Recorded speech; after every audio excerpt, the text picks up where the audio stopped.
जब television channels मुसलमानों को एक तरीके से मरकज़ जिहाद के नाम से, कोरोना जिहाद के नाम से कोरोना इस मुल्क में फैलाने के लिए ज़िम्मेदार ठहराने की पूरी कोशिश में लगे थे, और उससे कुछ वक्त पहले दिल्ली में दंगा हो चुका था, उससे पहले सीए प्रोटेस्ट चल रहा था, तो वो एक लगातार कुछ न कुछ हो रहा था जिससे मुल्क का माहौल ख़राब था।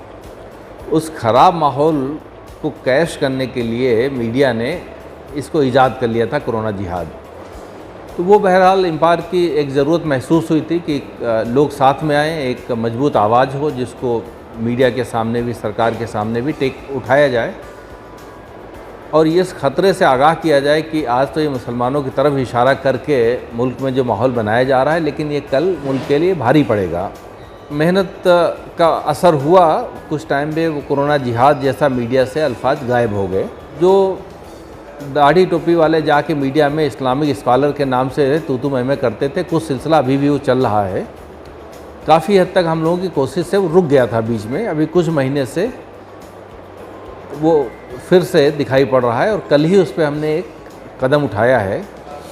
हमने लिखा है सब लोगों को, कई हज़ार लोगों को, कि ये जो टीवी पे जाके मुस्लिम स्कॉलर बन के तू मैं करके मुस्लिम समाज की इज्जत का कबाड़ा कर रहे हैं, इनका कुछ इलाज करना पड़ेगा। जो मुसलमान वहाँ जाके बैठते हैं, जो उनका एजेंडा पूरा करते हैं, उनको शर्म करो नाम से जो अंग्रेजी में बोलते हैं, नेम एंड शेम, वो उनके लिए करना पड़ेगा। मुस्लिम कम्युनिटी को जो रिफॉर्म्स का एजेंडा है, सुधार कार्यक्रम चलाने का, वो 1400 सालों में शायद कभी नहीं चल पाया है। कुछ लिमिटेड सेंस में सर सैयद अहमद खान साहब ने शुरुआत की थी, भी इतना कहने की कि हुकूमत के साथ मिलकर रहिए,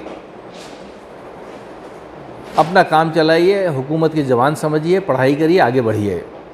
शुरू में मुस्लिम कम्युनिटी को लगा ये तो हुकूमत के हाथों खेल रहे हैं, बड़ा उनको इल्ज़ामों के दौर से गुजरना पड़ा, लेकिन उन्होंने अपने मिशन पे लगे रहे। कुछ टाइम बाद ज़्यादातर इल्ज़ाम लगाने वालों को समझ में आया कि सर सैयद अहमद खान साहब सही रास्ते पे हैं।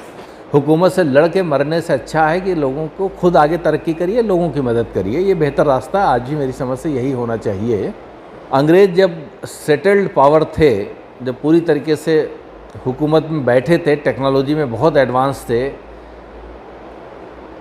उस टाइम पे सिर्फ 2 लोग ऐसे थे जिन्होंने हिकमत की बात करी थी, एक सर सैयद अहमद खान साहब ने, और एक मीर सालार जंग जो प्राइम मिनिस्टर थे निज़ाम हैदराबाद के।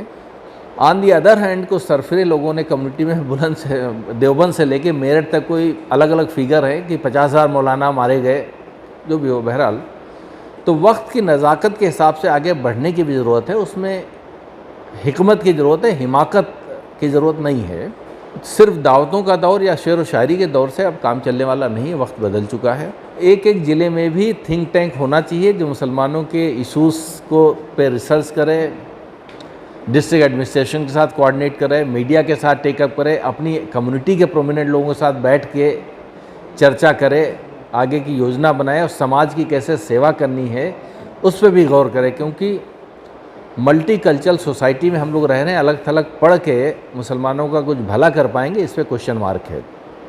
हम लोग बड़े ब्लेस्ड हैं कि इतनी डाइवर्स सोसाइटी में पैदा हुए हैं। कायदे से पूरी दुनिया के मुसलमानों को रास्ता दिखाने की सलाहियत हिंदुस्तान के मुसलमानों की है, लेकिन वो यहीं अपने मुद्दों में ऐसे फंसे हुए हैं। अब माई वे और हाईवे का दौर ख़त्म है, सेकुलर पार्टियों की सरकारें नहीं हैं जो आपके 10 नखरे बर्दाश्त कर सकती थी, क्योंकि उसको आपको उसके बदले वोट चाहिए था। एक जनरल ऑब्जर्वेशन ये है कि मुश्किल वक्त में ही कोई भी समाज बेहतर परफॉर्म करता है। तो जितने हालात मुश्किल के होते हैं, वैसा माना जाता है उतनी ही मजबूत समाज उसमें से पैदा निकलता है, जो उन चुनौतियों को, चैलेंजेस को अपॉर्चुनिटीज़ में कन्वर्ट कर लेता है। मुझे लगता है आज वही वक्त हमारे सामने है। स्टार्टअप का मतलब बच्चों ने कुछ कंपनी बनाई, जो 2-3 साल 4 साल का पीरियड होता है, टेक्निकली 7 साल, उसको स्टार्टअप बोलते हैं। कोई आइडिया के साथ आदमी शुरुआत किया। पिछले साल 36 स्टार्टअप्स ने $1 बिलियन का 36, कम से कम $1 बिलियन का 36 स्टार्टअप वैल्यूएशन पहुँचे। $1 बिलियन का मतलब समझ रहे हैं, 7,500 करोड़, यानी बच्चे लोग 2-2, 3-3 साल में 7,500 करोड़ की कंपनी खड़ी कर रहे हैं और इस साल शायद वो आंकड़ा 55 के ऊपर चला जाएगा। तो जब इतना तेज़ी से चल रहा है मामला, तो अगर हमारे बच्चे आगे नहीं बढ़ पा रहे हैं तो देखना ये है उनकी सलाहियत में कमी है या उनको कहीं साइकोलॉजिकल बैरियर है या कहीं पे रियल इश्यूज़ हैं। तीनों को गौर करना पड़े। सलाहियत में कमी है ऐसा कोई रिसर्च का डेटा है नहीं, बल्कि ये आम तौर पे माना जाता है मुस्लिम बच्चे सलाहियत ज़्यादा रखते हैं। एक जनरल इम्प्रेशन ये है कि बच्चे खुराफाती थोड़ा होते हैं और खुराफाती आदमी का दिमाग बड़ा तेज़ चलता है। तो मुस्लिम बच्चों का दिमाग बाकियों से तेज़ चलता है और मदरसा सिस्टम में जो पढ़े हैं उनको याद करने की कैपेसिटी बड़ी ज़्यादा होती है। ये माना जा रहा है कि क्रिएटिविटी के मामले में मुस्लिम बच्चे कहीं ज़्यादा हैं और उसके कई इंस्टांसेस स्टोरीज भी हैं जिनको कोट किया जा सकता है। तो सलाहियत में कमी नहीं है और आने वाले टाइम पे आइडिया का पावर काम करेगा, पैसे का पावर उतना काम नहीं करेगा। तो पैसे वालों के बच्चे आगे बढ़ रहे हैं, ये भी एक मिथ साबित हो रहा है।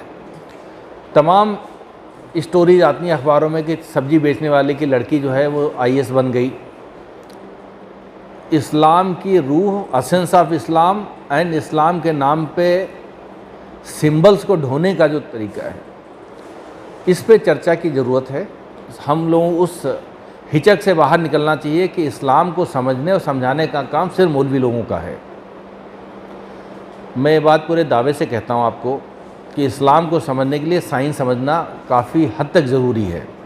तो आप अगर एटम नहीं समझ सकते हैं तो कुदरत के करिश्मे को समझना आपके लिए मुश्किल होगा।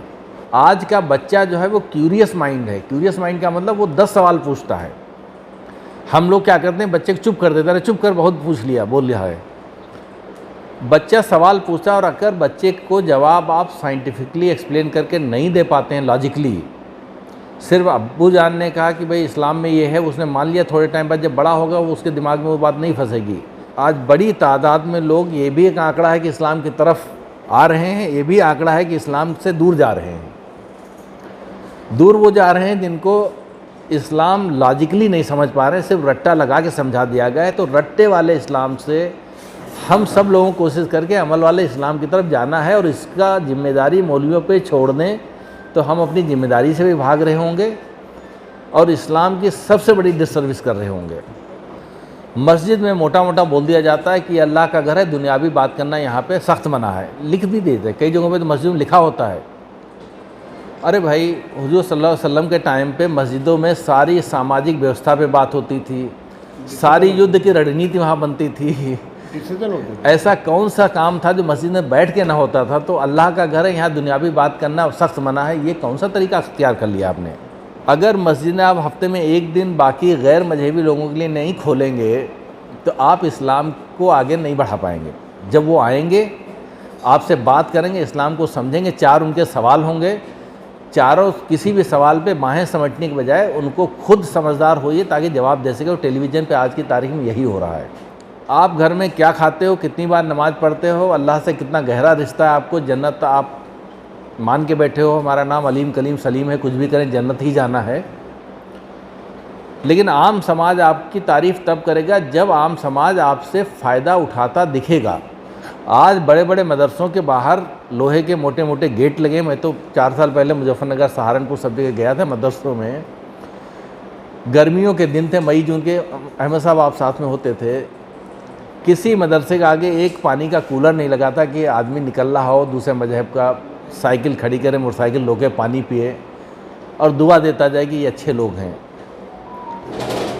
आपका अंदर क्या मामला है, अगर उससे कोई पूछा जाए यहाँ क्या होता है तो सीधे जलन में बोलेगा, गुस्से में, कि कुछ नहीं, आतंकवाद की शिक्षा होती है अंदर जी। तो क्या महीने में एक दिन मदरसे खोल के उन सबको बुलाना नहीं चाहिए हम लोगों को कि भाई आइए चाय पीजिए, हमारा मदरसा देखिए, हमसे बात करिए और हमको सलाह दीजिए। इस्लाम खतरे में पड़ने वाला नहीं है अगर हम लोग दूसरे समाज के साथ मिल के उनके सवालों का ठीक से जवाब दें, उनको बुलाएं, इस्लाम भी समझाएं, समाज की खिदमत भी करें। हफ्ते में एक दिन कुछ ना हो तो हम लोगों को सफाई अभियान कार्यक्रम चलाना चाहिए, अपने मोहल्ले में भी, दूसरों के भी। ऊंचा पैजामा और गोल टोपी, इसको इस्लाम, ये इस्लाम नहीं है।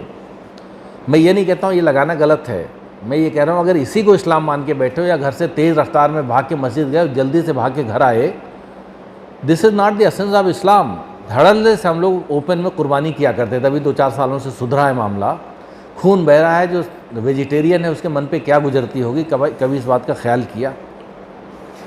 आज ज़माना बदला है, लोग मोबाइल पे 2 बजे रात तक लगे रहते हैं, 8 बजे 9 बजे तक सो के उठते हैं। उसमें दूसरे समाज के लोग भी, हमारे बच्चे भी वही करते हैं।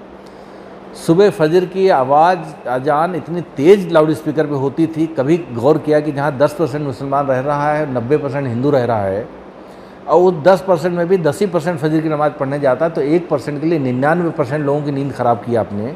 या तो वक्त रहते गौर कर लीजिए, सुधार कर लीजिए, या वक्त निकल जाने का इंतज़ार करिए। समाज रिएक्शन करने को तैयार बैठा है,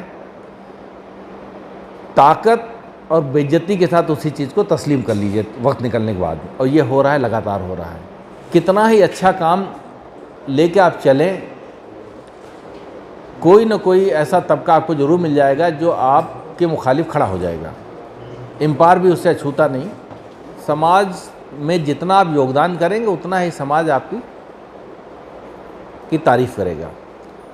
सांप्रदायिकता जिसको हम लोग बार बार बात करते हैं, कोई ना तो परमानेंट सेकुलर है, ना कोई परमानेंट कम्युनल है, ठीक है।